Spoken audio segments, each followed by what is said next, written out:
Non loin de la polémique dans les quartiers nord, suite à l'installation d'un cirque avec ses animaux, les défenseurs des bêtes et la mairie de Marseille sont mécontents, mais le directeur du cirque estime être dans son bon droit et pour cause, le chapiteau est dressé sur un terrain privé.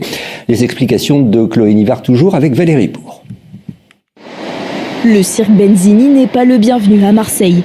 La ville s'oppose à la venue de cirques avec animaux, mais face à ce chapiteau, la mairie a peu de marge de manœuvre car ils sont installés sur un terrain privé. Alors les seuls leviers, ça va être l'affichage sauvage sur lequel l'espace public a la légitimité pour verbaliser et pour saisir les affiches. D'ailleurs, ce matin, ils en ont enlevé beaucoup qui étaient sur les arbres puisque c'est totalement interdit par le Code de l'environnement. Ensuite, un autre levier, c'est de faire passer une commission de sécurité puisqu'aujourd'hui, aucune autorisation n'a été demandée à la ville de Marseille pour recevoir du public. D'ici 2028, une loi prévoit la fin des animaux sauvages dans les cirques. Et pourtant, de nombreux spectacles les accueillent encore. Une situation qui interpelle les défenseurs des animaux.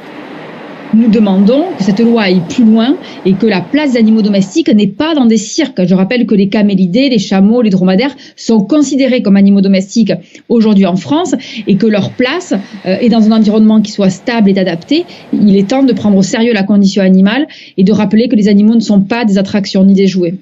Selon la mairie, le propriétaire du terrain était contre cette installation et souhaite porter plainte. Contacté, le directeur du cirque n'a pas souhaité être interviewé. Il estime être dans son droit et compte présenter l'ensemble de ses spectacles d'ici la fin des vacances de février.